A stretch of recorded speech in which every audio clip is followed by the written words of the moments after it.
l'être humain laisse des traces depuis Lascaux jusqu'à Facebook, serait-ce un besoin vital? Je vais vous laisser l'arroser, la tailler, la recouper, rebondir, réagir et partager. Il y a un projet que j'ai en tête depuis que je suis enfant, depuis que j'ai 10 ans, et qui partait d'un truc qui me choquait quand j'étais enfant, c'est que je me disais, mais quels seront les êtres humains que je connais aujourd'hui, du XXe siècle, qui passeront la barrière de la postérité à 1000 ans?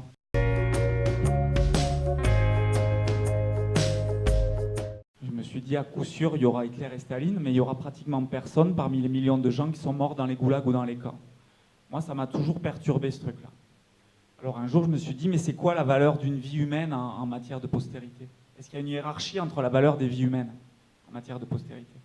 C'est quoi une vie humaine? Une vie humaine, c'est une combinaison génétique pratiquement impossible à reproduire, suivie d'une succession de rencontres, d'expériences, d'émotions, elles-mêmes absolument impossibles à reproduire. Donc une vie humaine, c'est plus rare que le plus rare des métaux rares, et c'est plus précieux que la plus précieuse des œuvres d'art. Donc à ce titre, moi, je crois profondément que l'utilisation des outils numériques pour faire que la mémoire de tous les êtres humains soit inscrite au patrimoine mondial de l'humanité, c'est ça le grand projet humaniste de notre époque. Donc voilà, cette association, elle milite pour l'inscription de la mémoire libre et volontaire de tous les êtres humains au patrimoine mondial de l'humanité. Elle milite pour la création d'un nouveau droit de l'homme qui est le droit à la mémoire à la postérité, dont le droit à l'oubli est un corollaire indispensable. Elle milite pour un grand service public mondial de la mémoire humaine, pour essayer de se débrouiller que la mémoire humaine ne soit pas capturée par une poignée de barjots en Californie, qui capture avec une structure de pensée libertaire et libérale, et qui aujourd'hui sont en train de capturer la mémoire de l'humanité sans qu'on fasse rien. Voilà à peu près mon projet.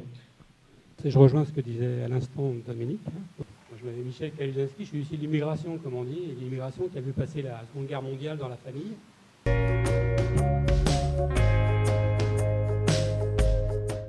Puis la volonté dans un pays qui m'a accueilli, qui fournit tout ce qu'il faut, hein, l'éducation, les outils, donc de dire je dois témoigner. Et ça fait partie, et je rejoins totalement ce qu'a dit à nouveau Dominique sur Hitler et compagnie, c'est les individus, leur famille, leur vie qui sont plus importants que donc oui, à l'époque, je dirais aujourd'hui des outils numériques, baignant dedans industriellement et tous les jours, est évident qu'on a cette chance de pouvoir les utiliser, sont faits comme tout, sont à disposition. Il y a le droit à l'oubli, effectivement, donc que ce soit la manière dont les GAFA s'occupent de nous dans Internet, c'est une chose, mais de l'autre côté, il y a aussi la volonté de laisser un héritage qui soit autre chose que patrimonial ou financier. Je pense celui de la mémoire, de l'éducation, des manières d'être, des savoir-faire, et des savoir-être, on l'a vu dans le film tout à l'heure, sont aussi importants. Et je le disais en introduction, c'est autant mes enfants, les petits-enfants sont tout jeunes et ils sont pas peut-être en âge d'utiliser, moi je ne serai pas en âge de leur en parler. Et c'est aussi la reconnaissance de ce qui m'a été passé par mes proches et donc, ma famille directe qui a survécu et de la manière dont ils ont pu, eux, aborder au tournant du millénaire les difficultés de ce monde. Et ça, c'était exemplaire. Encore une fois, je reviens, je suis un petit milliardième du projet de Dominique, donc je m'inscris chez toi, pas de problème, je viendrai apporter ces témoignages. Mais dans les temps qui courent, donc, et d'outils, mais aussi de folie, un petit peu sociétale, ça me semble très important. Et on a à notre disposition effectivement tous les outils. Et je vais juste rappeler quelque chose qu'on connaît, qu'on utilise quand on fait nos études, c'est dans les Fables de La Fontaine, il fait référence à Ésope, et qui parle de la langue, et on dit que la langue c'est la meilleure, la pire des choses. Bah, c'est comme les outils Internet. C'est ce qu'on en fait, qui ça peut être très bénéfique dans leur usage, ou alors maléfique, et là c'est le droit à l'oubli qui nous sauvera. La nation, pour nous, l'État, en tout cas, considère que c'est un besoin, puisque l'État confie à différents organismes le besoin la mission, la charge de conserver un certain nombre d'informations pour les besoins futurs.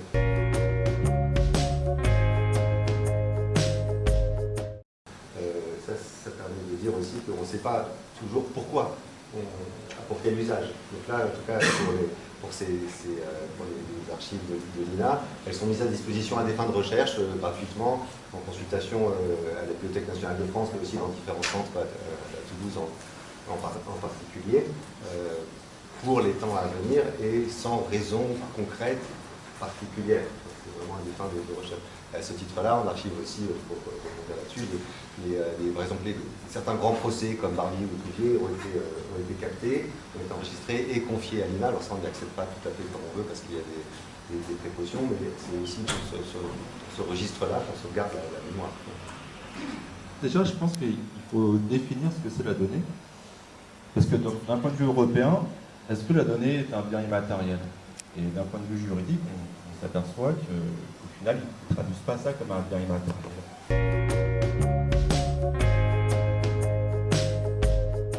Il faut savoir qu'en fait, on n'est pas propriétaire de sa donnée. C'est-à-dire que le règlement européen stipule qu'au final, c'est comme si on avait un droit d'usage du fruit, mais on n'est pas propriétaire de sa donnée. C'est comme si c'était une extension de soi-même, c'était un organe, on pouvait le transmettre, en donner un rein à un membre de votre famille, selon un certain contexte, vous ne pouvez pas en faire un commerce.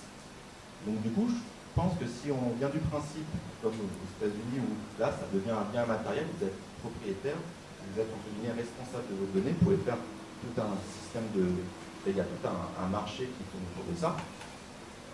Si vous êtes dans cette mentalité-là, vous répondez plus facilement à la question que là, actuellement en France ou en Europe, en disant en fait, c'est quoi la donnée? Est-ce que je suis vraiment propriétaire?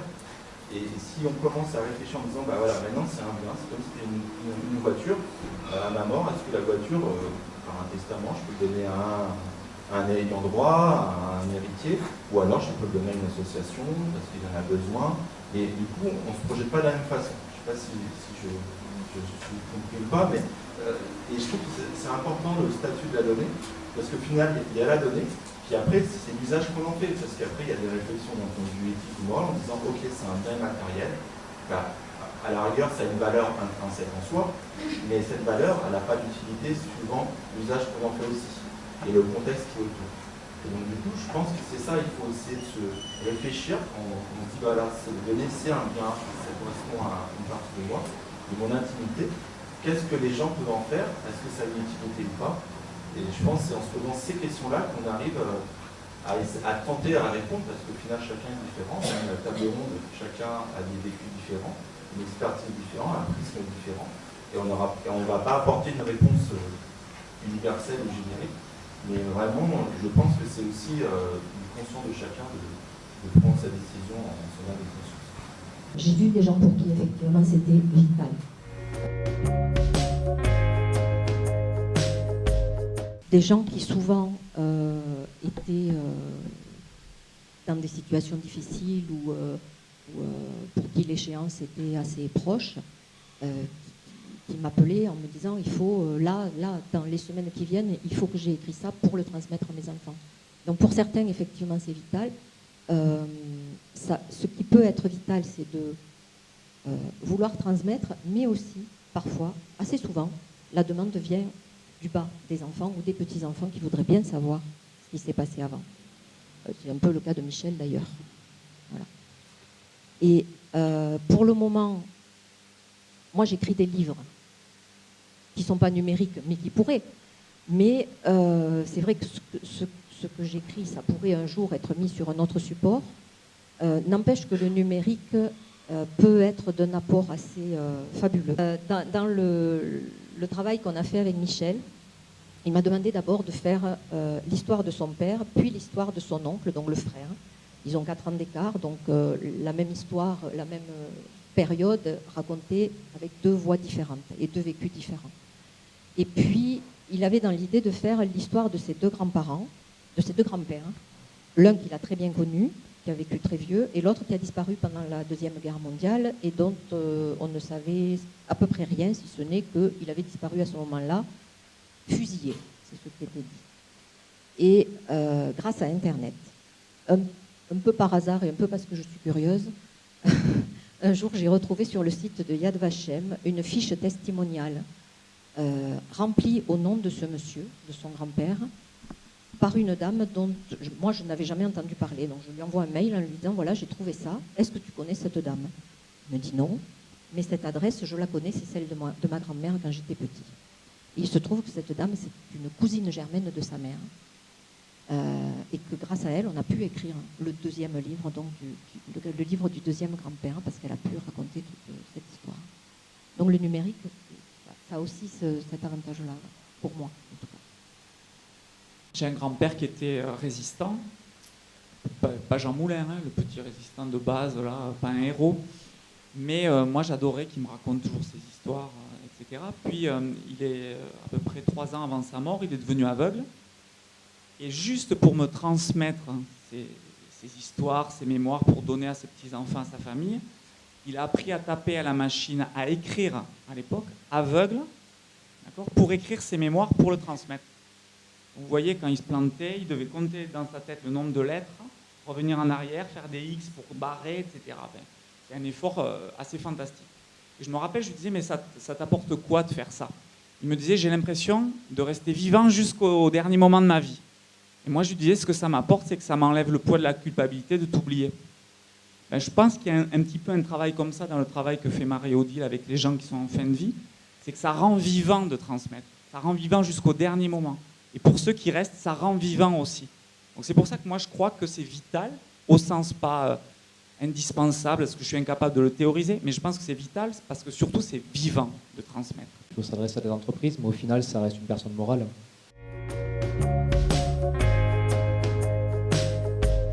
On va avoir ce même besoin de conservation avec, en plus de ça, je disais tout à l'heure sur les GAFAS qui pouvaient faire un petit peu ce qu'ils voulaient avec nos données, avec une approche pour le coup soumise à la réglementation française, qui est quand même beaucoup plus à l'avantage des usagers, des personnes qui vont pouvoir s'y soumettre et des personnes qui vont pouvoir utiliser ces services. Donc au final, le numérique en France, avec ce côté, cette proximité et cet apport qui est fait grâce aux personnes qui vont pouvoir local, permet justement d'avoir cette continuité de la mémoire, de l'inscription, de la conservation, de la non-modification, de non-altération de la mémoire, un petit peu comme ce que vous pouvez faire sur l'écriture de mémoire personnelle, mais au niveau d'une personne morale. Et au final, on va retrouver des buts qui vont être assez différents d'un point de vue humain, mais une finalité qui est la même. Au final, c'est apporter du sens à sa vie, à une action précise.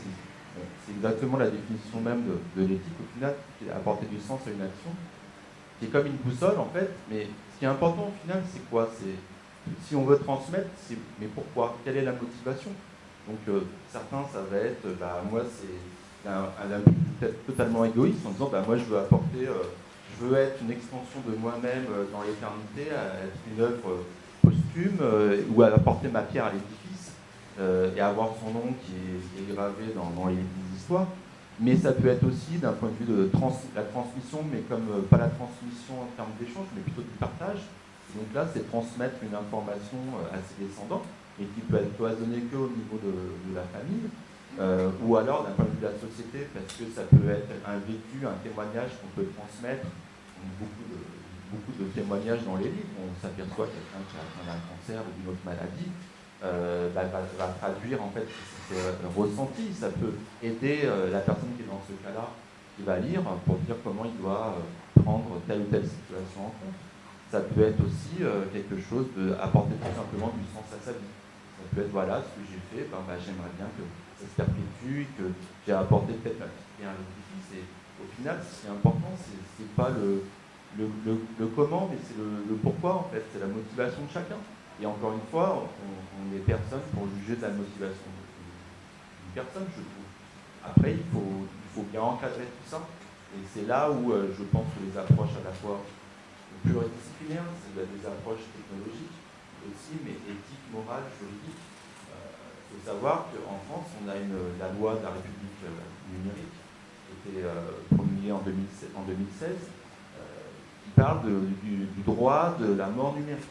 Et c'est une loi qui n'est pas dans le règlement européen, qui va être acté le 25 mai 2018, et qui est au niveau de l'Europe. Et là, c'est vraiment une particularité de la France, où en fait, le citoyen a le droit, s'il le souhaite, de dire, moi, toutes les données qui sont sur un support numérique, sur Internet, ou ce que je veux qu'elles soient éliminées, et qu'il y a vraiment une mort de l'identité numérique, ou pas. Donc, mais je trouve que c'est une avancée, parce qu'on est... moi, j'écris plusieurs ouvrages, notamment sur la numérisation ou la datification de la société ou du monde. On s'aperçoit qu'en fait, c'est tous des paradigmes spatio-temporels qui sont perturbés. Maintenant, on est à l'ère de l'instantané, à l'ère même le niveau spatial, c'est-à-dire qu'une information, en un clic, elle se retrouve en Asie, elle se retrouve au Pérou. Et donc du coup, ça change les codes et les façons de comportement par rapport aux individus et aux actions qu'on a vis-à-vis du numérique. L'INA est partenaire d'un grand projet qui est piloté conjointement par le CNRS et par l'INSERM sur les attentats du 13 novembre et de recueil de témoignages. C'est dans la veine aussi de recueil de témoignages qui avait été fait dans le témoignage des témoins de la Shoah, qui était par Denis Chéchansky et Francis Eustache. Des témoignages des témoins des attentats du 13 novembre, on en a vu pas mal à la télévision. Ça, c'est dans une démarche, disons, journalistique ou documentariste. Là, c'est dans une démarche scientifique. Et c'est du coup des approches assez différentes. On va avoir des entretiens qui sont guidés avec des protocoles et des méthodologies bien établies, des entretiens très construits, avec les mêmes personnes qui cohortent de témoins qui reviennent tous les 5 ans. Et donc quelque chose de très structuré à des fins d'analyse scientifique pluridisciplinaire, puisqu'il y a des historiens, il y a des neuroscientifiques, il y a des politiciens. C'est pour comprendre l'impact de ces attentats sur la mémoire individuelle de ces personnes, mais aussi sur la mémoire collective, comment des événements aussi importants ont pu influer la société. Donc ça, je pense que la corrélation entre la mémoire individuelle et la mémoire collective est aussi un sujet très intéressant. Quand on parle de mémoire individuelle et mémoire collective, ce qui va être important, ça va être sur la gestion de cette mémoire. Il y a une partie de la mémoire qui va devoir être conservée privée, notamment sur les travaux que vous pouvez faire à l'INA, qui va être accessible uniquement à un certain nombre d'individus qui auront la possibilité, l'accréditation ou la volonté de pouvoir accéder à ces données. Et puis en plus de ça, il va y avoir vraiment la mémoire collective, ce qui va être rendu de par ces études. Et cette mémoire, pour le coup, doit être exhaustive et être accessible au plus grand nombre d'individus, que ce soit entreprise ou que ce soit particulier. Et là où ça devient assez délicat, c'est sur la gestion de cette mémoire, comment pouvoir gérer le droit, qui peut accéder à telle ou telle information, ou qui ne peut accéder qu'au compte rendu de l'information, voire à rien du tout pour X raisons, parce que le public serait trop jeune ou autre. Et nous, clairement, dans notre métier, aujourd'hui, ça, c'est une vraie demande de la part de nos clients qui viennent chercher du conseil, du service, de la proximité, mais surtout une expertise sur savoir comment pouvoir organiser leur mémoire, leur patrimoine numérique, de façon à ce que ce soit accessible soit qu'aux données des collaborateurs de certains services, la comptabilité, la partie RH, qui vont rester absolument confidentielles et segmentées à certains services, ou bien au contraire, ouvert à tout le monde, très simplement la partie site web, le site institutionnel d'une société. Et pourtant, cette mémoire de la société va être basée sur les mêmes infrastructures. Donc, pour eux, nécessite la mise en place de règles, de listes, de contrôle d'accès spécifiques en fonction des usages et en fonction des catégories d'informations de data. Pour répondre peut-être à la question aussi de la thématique qui nous a réunis, il y a une statistique qui m'a toujours fait, qui me fait sourire, mais qui est assez symptomatique et qui symbolise bien en fait l'état d'esprit de la société. Donc il y a plusieurs études qui se recoupent. On pose la question, quel est votre ressenti par rapport aux données personnelles? Est-ce que vous avez peur de la diffusion de vos données personnelles par autrui ou sur Internet? À 85%, les Français vont vous répondre oui, on a peur, on est très sensible, c'est un vrai sujet d'inquiétude. Vous posez une autre question qui est est-ce que vous voyez, avec les mêmes personnes, comment vous pensez les enjeux, à que ça peut apporter des bienfaits vos données numériques au sein de la société pour des projets big data, pour l'optimisation de tout ce qu'on peut en faire? À 85%, les mêmes personnes vont répondre oui, c'est super encourageant, il faut le faire. Donc vous vous apercevez, c'est toute l'ambivalence au final de la donnée, il y a le côté face et le côté fil. Et à proportion égale, on retrouve les mêmes sujets. Et au final, quand on réfléchit, on se dit, c'est là où je trouve qu'il y a toujours un décalage, parce que dans chaque transition, tout ce qui est les cadres juridiques mettent plus de temps qu'une nouvelle technologie. Donc dès qu'il y a un code ou un arrêté qui sort, il y a des nouvelles technologies qui font que le champ est déjà un peu obsolète. Donc c'est toujours une course contre la montre, parce que dans la démographie, il faut forcément des textes de loi, mais c'est chronophage par nature. Et donc du coup, vous voyez que c'est toujours on est en ambivalence là-dessus, et au final on se dit, l'intérêt c'est quoi? C'est qu'il faut être responsable en fait de ce qu'on a, mais quand on est responsable, en fait, le citoyen, il a des droits, mais aussi des devoirs. Le problème, c'est que si le cadre juridique sur cette question n'est pas acté, c'est dur de se dire, attention, moi j'ai des droits, j'ai des devoirs, parce que là, c'est un flou total. Donc c'est vrai que là-dessus, c'est ça où on est un peu gêné pour répondre de but en blanc, oui, s'il faut, non, il ne faut pas. Parce qu'au final, on s'aperçoit que tout est à faire, et notre réunion aujourd'hui le prouve, quoi. On intellectualise en France, mais on ne fout rien, quoi. C'est-à-dire que même Mario Odile disait, je suis allé chercher sur Google. Donc ça veut dire quoi? Ça veut dire que globalement, aujourd'hui, on était des révolutionnaires au XVIIIe siècle, on est devenus des bourgeois passifs et dépassés. Face à ça, le nouveau monde du numérique, il est dominé par une poignée de mecs en Californie. Et donc c'est eux qui captent la mémoire humaine. Et nous, alors on intellectualise, on se dit, il faut faire ci, il faut faire ça. Moi, je pense qu'il faut faire maintenant. Il faut agir, il faut porter des contre-feux à ça avec une tradition de pensée à la française, humaniste. C'est-à-dire en disant, ça ne peut pas être privé, ça ne peut pas être commercial, ça ne peut pas être libéral, c'est la mémoire des gens. La mémoire des gens, c'est un bien commun, ça doit être engagé dans un cadre éthique précis, il doit y avoir une gouvernance qui est une vraie gouvernance démocratique. On ne peut pas laisser continuer les choses se faire. Donc en gros, quand on réfléchit bien au monde du numérique, le truc qui est vraiment flippant, moi je le dis comme je le ressens, comme un citoyen de base, c'est quoi? C'est qu'il n'y a toujours pas les grands projets humanistes de notre époque. Ils n'existent toujours pas. Les projets qui utiliseraient le numérique et la grande révolution d'aujourd'hui à des fins humanistes, c'est-à-dire pour sanctuariser l'être humain, pour le sacraliser, ça n'existe toujours pas. En réalité, le nouveau monde du numérique, c'est dominé par une vision libertaire, libérale, commerciale. Ce n'est pas notre culture à nous. Et nous, on continue de blablater.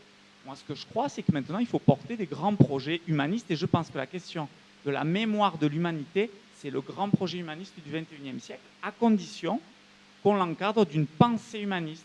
Et la pensée humaniste, c'est bien collectif, c'est égalité, c'est des choses simples, c'est la logique d'éthique, des questionnements. Les questions ne sont pas simples, mais en tout cas, avançons maintenant. Arrêtons d'intellectualiser. On a tous les moyens aujourd'hui de décider en Europe, par exemple, qu'on pourrait créer une mémoire collective, un grand service public mondial de la mémoire humaine, un droit encadré. On est capable de faire tout ça, on est capable de réimpulser une dynamique un peu révolutionnaire à la française. Aujourd'hui, je nous trouve super mou. C'est ça qui me fait râler, moi, aujourd'hui. Parce que ce que je sais, c'est que si nous, on n'agit pas, de toute façon, les barjots là-bas, ils continueront. Ils modifieront l'espèce humaine. Il y a des grands projets à l'américaine. Il y a un grand projet qui s'appelle Total Recall, qui a été porté par des mecs de Microsoft, Gordon Bell et Jim Gemmell. C'est un peu l'Eternesia façon américaine, où les types, tout va être enregistré de votre vie, voilà, et puis il n'y aura pas de souci avec ça. Moi, je pense au contraire qu'on doit se réapproprier ça.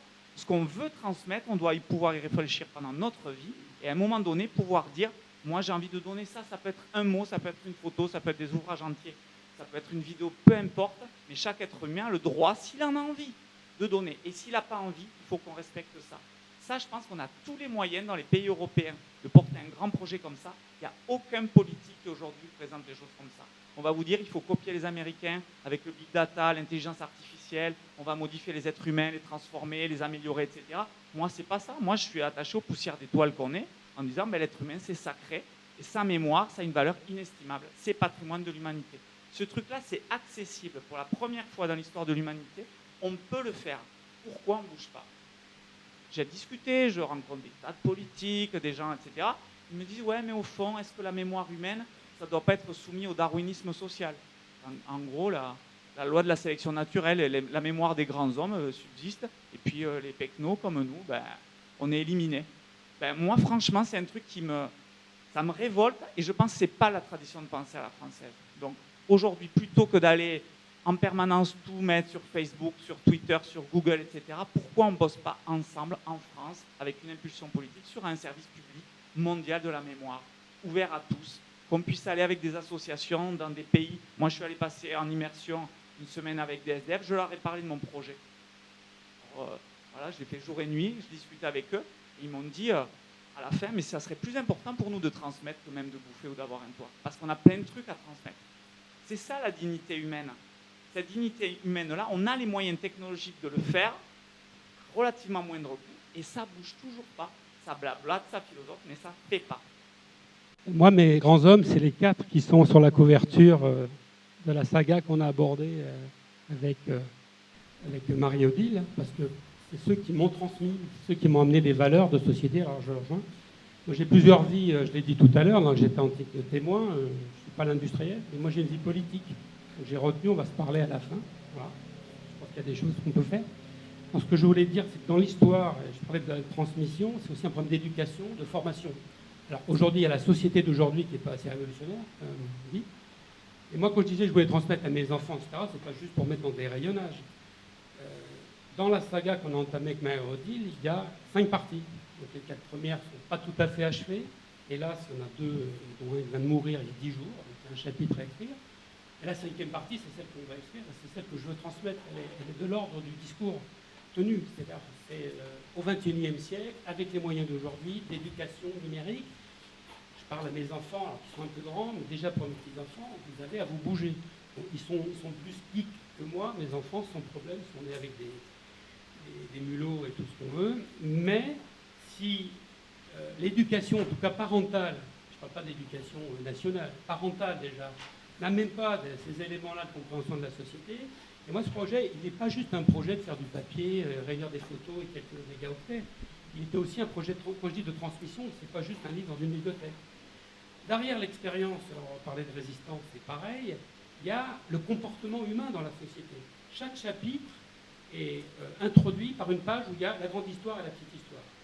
À chaque fois qu'on interrogeait mon père, pour cette période-là, quels sont les grands événements que toi tu ressortirais devant ces petits-enfants qui l'ont interrogé. Et ensuite, dans la petite histoire, qu'est-ce qu'il y a dans la vie de famille? Pour moi, les deux sont liés, et ainsi de suite. Et dans la manière dont je vais concevoir et approcher la... C'est pas un 5e chapitre, ce sera très volumineux. On y est, c'est beaucoup plus de numérique. Je voudrais l'appeler le wiki familial. C'est retrouver tout ça avec... On a mis en place, après 4 volumes, un glossaire des personnages rencontrés, des idées dedans, etc. Donc c'est pas juste un élément linéaire, parce qu'aujourd'hui les enfants prennent un bouquin, si c'est pas des trucs des jeux, etc. Néanmoins, ils ont participé à l'échange, à la transmission par leurs propres questions. Donc voilà, ils sont rentrés dans le jeu de l'échange. Et pour moi, le 5e chapitre, qui n'est pas encore écrit, mais qui s'écrit par la vie et le comportement, typiquement les comportements sociaux, de manière de s'engager au quotidien sur les choses de la vie, c'est un des éléments de la transmission, alors la mienne, entre guillemets, je personnalise, que je veux continuer à passer mes enfants. Car l'éducation, pour moi, elle ne s'arrête pas au fait qu'ils aient, je sais pas, des diplômes, un métier, ils sont parents. Elle continue toute la vie. Elle est par l'exemplarité des actions. Donc ces propos-là, pour moi, font partie de ce projet. Donc c'est pour ça, après, il y a les institutions, j'en fais partie par ailleurs, des industries, etc. Mais c'est aussi au sens de l'éducation générale, donc elle n'est pas que nationale, elle est d'abord individuelle. Donc c'est reprendre la main sur notre environnement. Donc, on citait Google tout à l'heure, mais je le disais, oui, les GAFA, ils sont là, mais c'est comme la langue des autres, il faut aussi savoir utiliser, ils sont à disposition, savoir les retourner, savoir les prendre en compte. Je vais donner une anecdote et je repasserai la parole. On a certes trouvé, ça nous a facilité, on a été plus rapide à trouver des éléments qui existaient, mais récemment, pour des raisons personnelles, c'est-à-dire de politique, où je réagissais sur un réseau bien connu, à un objet, il y a une personne qui n'a pas le même nom que moi, m'a dit après, je crois que je connais ce nom-là. Et j'ai retrouvé une branche inconnue, liée par nos bisaïeux. Mais simplement, ce qui nous a réunis, c'est la politique et l'engagement. Donc, il n'y a pas de secret. Ça veut dire qu'on avait les mêmes valeurs alors qu'on était des branches éloignées. Donc, on s'est retrouvés, on va continuer le combat ensemble, à la fois de la mémoire, mais aussi des idées qu'on porte. Donc, il n'y avait pas de secret. On se retrouve, mais pas juste pour faire des arbres généalogiques. Donc, ça, c'est intéressant parce que cette mémoire de notre passé, c'est celle qui nous a forgés. Celle qui a forgé la République, de nos valeurs. Et celle-là, en ce moment, elle est un peu sédimentée, elle est sous le poids d'usage, d'habitude, de confort. Beaucoup de confort, même s'il y a des précarités, etc. Et globalement, ce confort donne un quant à soi sur la manière d'agir dans la société. Et donc, transmettre à mon petit niveau familial d'enfants, que j'ai nombreux et de petits-enfants qui croissent, mais dans des secteurs de la société où ils sont acteurs, c'est la continuité de la mission d'éducation, en tant que père. Et d'exemple. Je ne suis pas exemplaire, je ne suis pas un grand homme, mais à travers ce que je fais, ce qu'on fait, Et c'est pareil, quand il y a des organes publics, les organes publics sont aussi importants pour transmettre ces valeurs, finalement, et ces manières de faire. Et le numérique, alors je vais beaucoup apprendre plutôt de mes enfants d'ailleurs, hein, qui sont vachement plus vite que moi, ça c'est sûr, n'empêche que dans l'usage, je pense que j'ai plus de pratique et, c'est-à-dire de connaissance de pourquoi on peut l'utiliser. Et donc la fonction de transmission sur le bon usage, en tout cas avec des valeurs, elle est toujours entre nos mains. Nous, les adultes d'aujourd'hui, avec des enfants de devenir, de demain. Parce que la société de demain, c'est nous qui la conditionnons, merci, la planète et compagnie, mais pour s'approprier, c'est bien nos enfants et nos petits-enfants. Donc, le témoignage d'aujourd'hui et les témoignages différenciés sont une partie très minime. C'est un pouillème de milliardième, il paraît qu'on va être 10 milliards en 2050. Et voilà, c'est pas parce qu'on ne compte pas pour beaucoup qu'on n'est pas essentiel. Moi, j'aime être une poussière d'étoiles. Mais j'aime aussi réunir ce qui est dispersé. Et donc cette mémoire qu'on recompose, hein, tout ce qui n'est pas, alors je dirais les outils, ils sont ce qu'on en fait. Hein. C'est pour ça que je citais Aesop tout à l'heure. Tout le monde sait à propos de la bombe atomique, du nucléaire, de ce qu'on veut, de la médecine. Mais c'est l'homme qui est le manichéen de l'histoire, c'est lui qui fait bien et le mal à la fois. Donc ça, je crois que c'est profondément ancré en lui. Donc on peut réagir. Aujourd'hui, quand on se retrouve là, c'est une manière de réagir, de partager et de semer nos expériences. Dans le champ institutionnel et culturel que je connais mieux, hein, la Commission européenne a financé, finance sans doute encore en partie, un grand projet qui s'appelait Europeana, un projet de bibliothèque numérique, un très beau projet dans le champ culturel. Donc il s'agissait de faire une grande bibliothèque virtuelle sur le patrimoine culturel européen, avec l'idée de pouvoir accéder en ligne, par exemple, pour ce qui concerne Mozart, à des biographies, des facsimilés de partitions qui seraient à Vienne, des enregistrements faits par la BBC, pouvoir croiser tout ça, avoir une vision vraiment unifiée et profonde de tous ces contenus à l'échelle européenne, avec une dimension patrimoniale énorme. Le projet a pas mal marché, il a participé à l'institution culturelle européenne, mais il traîne un petit peu parce que la question c'est, en bon français, quel business model? Est-ce que ça rapporte? Comment ça rapporte? Comment ça peut rapporter? Et évidemment, la réponse n'est pas tellement évidente parce que comment rentabiliser ce genre de choses de façon financière, c'est pas facile. Est-ce que c'est souhaitable ou pas? Ça, j'en sais rien, je ne le sais pas. Parce que, effectivement, si je le pensais d'ailleurs, je pense que c'est plutôt besoin de services publics. Donc, l'Europe devrait financer ce genre de choses sans attendre trop de retombées. Mais bon, les partis pris politiques font que. On demande de la rentabilité. Le deuxième exemple que je voudrais donner, ça concerne purement l'INA, c'est, j'ai parlé du dépôt légal tout à l'heure, donc l'INA, à l'INA, il y a la mémoire de la télé et de la radio sur les 15 dernières années, il y a 16 millions d'heures accessibles, sur toute l'histoire de la télé et de la radio. Donc c'est aussi un patrimoine très riche. Alors, on peut considérer que c'est complètement idiot parce que ce qui passe à la télé c'est complètement idiot, mais ça c'est un autre débat. Même si c'est complètement c'est intéressant, et puis il n'y a pas que des choses complètement idiotes. Hein. Quand Solzhenitsyn passait à Vostok, c'était pas mal. Ces archives ne sont consultables que dans une cinquantaine de points de consultation en France, et il faut se déplacer pour y aller. Il y avait la grande question de l'ouverture en ligne de ces archives. Un grand projet, l'INA est tout à fait mobilisé pour ça, et la réponse politique en ce moment, c'est plutôt non. Pourquoi? Parce qu'il y a des pressions des ayants droit, que le droit d'auteur est quelque chose de très important.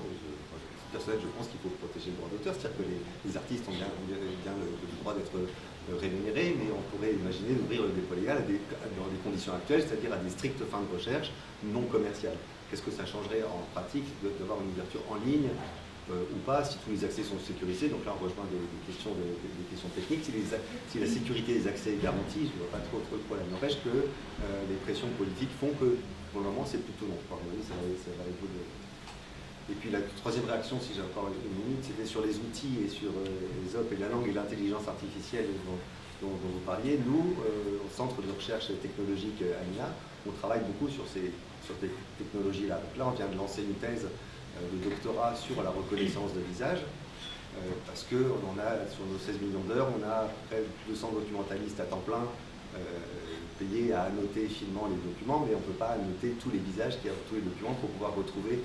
Et donc là, on a des fins qu'on considère éthiquement tout à fait acceptables de documenter nos contenus pour mieux les retrouver, pour dire cet endroit-là, c'est un tel qui parle, qui dit ça, il y a une image qui montre Sarkozy devant l'Arc de Triomphe en train de faire un discours sur ça et ça, c'est une valeur patrimoniale très intéressante. N'empêche que c'est les mêmes technologies qui peuvent avoir un usage pour la NSA, pour les services, etc., et qui peuvent avoir un usage un petit peu plus douteux. Là aussi, on a un très bon exemple de la dualité des outils.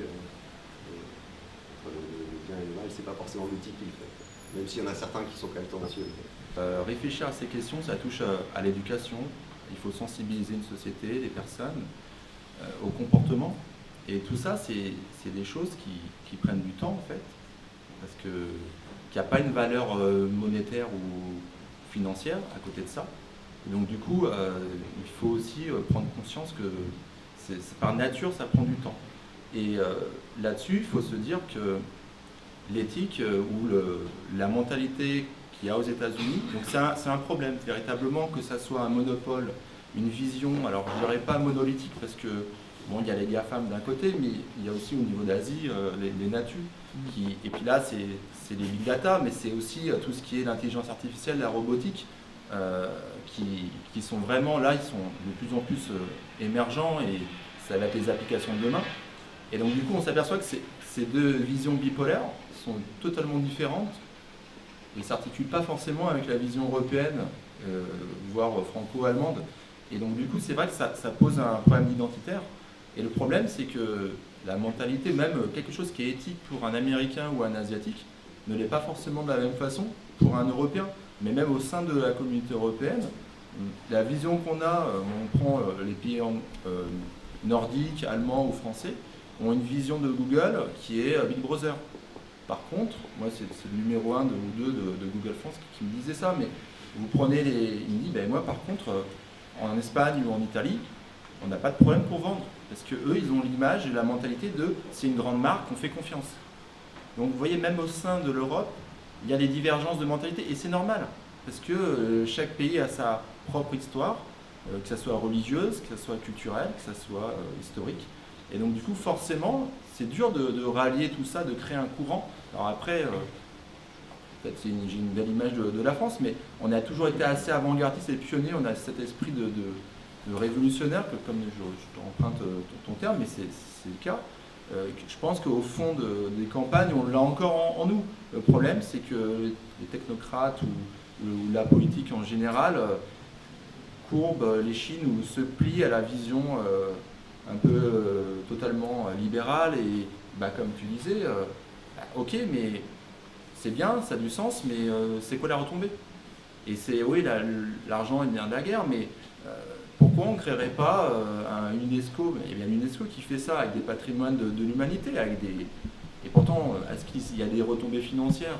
Peut-être indirectement, mais enfin, ça crée une structure humanitaire. On peut créer le numérique, le statut numérique, c'est un patrimoine humanitaire numérisé, quoi.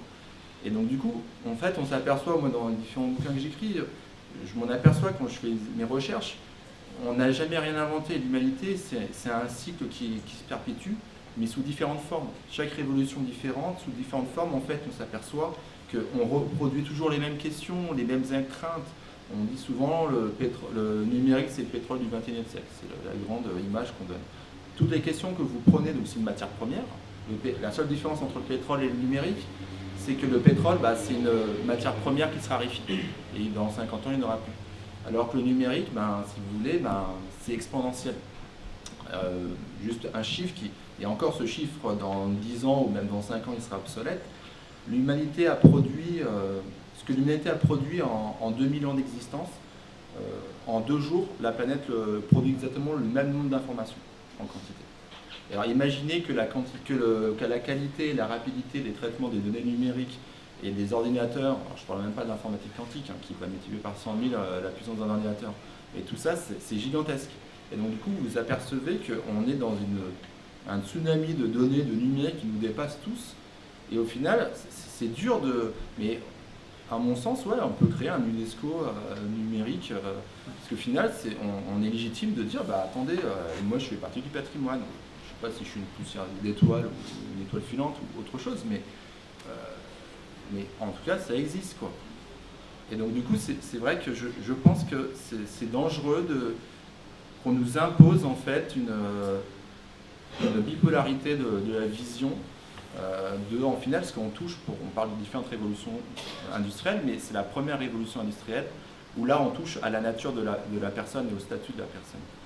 Et ça a un impact, l'homme homo numérique, je ne sais pas comment on peut le nommer, ça perturbe les choses, quoi. Et donc du coup c'est vrai que ça interpelle, et je pense que c'est maintenant qu'il faut faire les choses.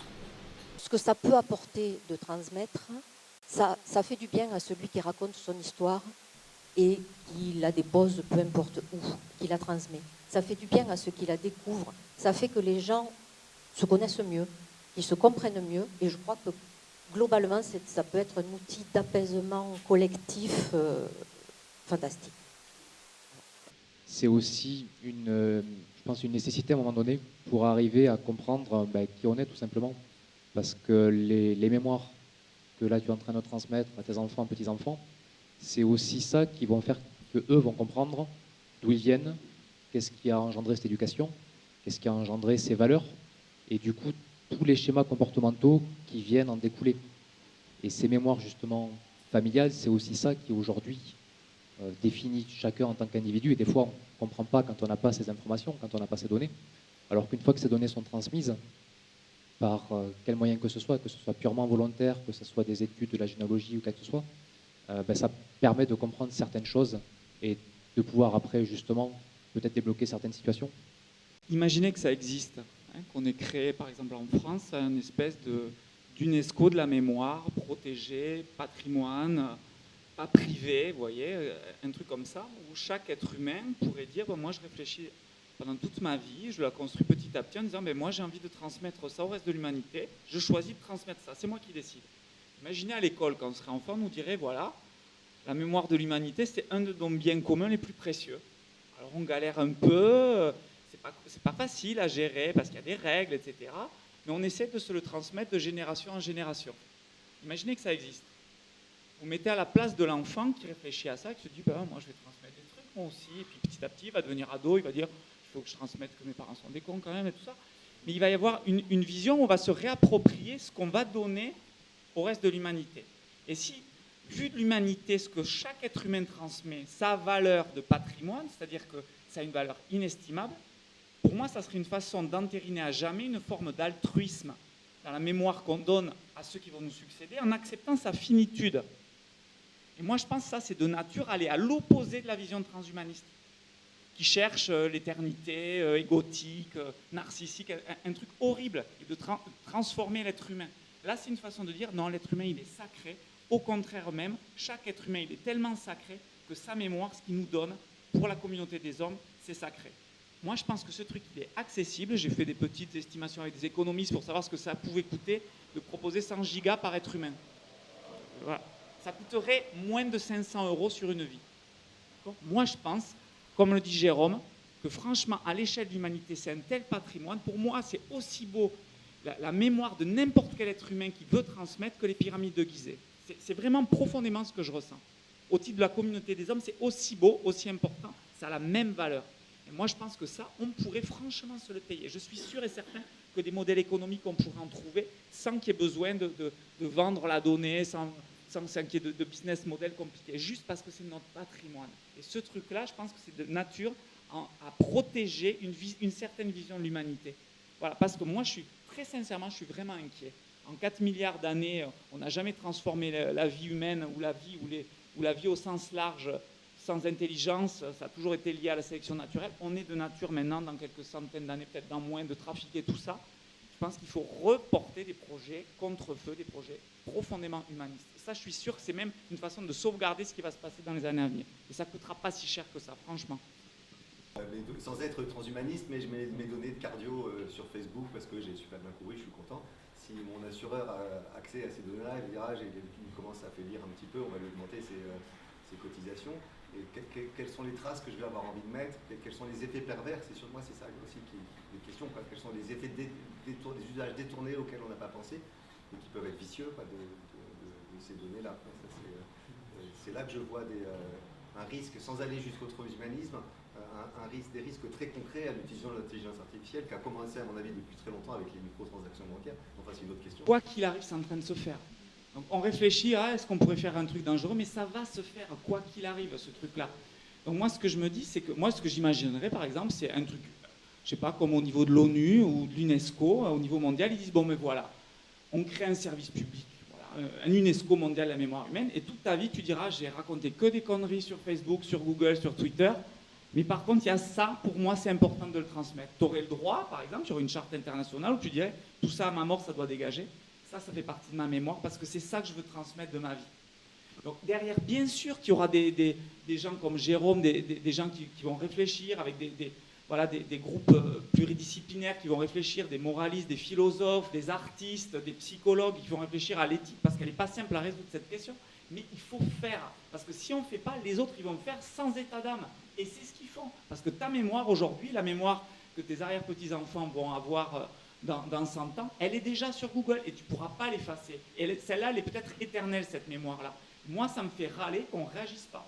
Parce que si on avait un contre-feu, on dirait, on n'est pas sûr de nos règles, en tout cas on y réfléchit, mais on fait quelque chose qui est une alternative, pour ne pas être forcément obligé de passer par tout ça. Je pense que ça, vraiment, il faut se battre pour ça.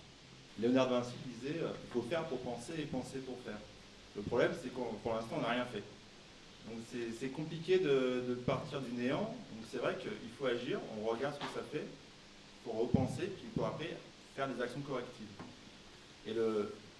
Alors moi, je ne sais pas si parce que je suis du signe de la balance, mais j'ai du mal à mettre en ambivalence, en fait, être manichéen, tout est blanc, tout est noir.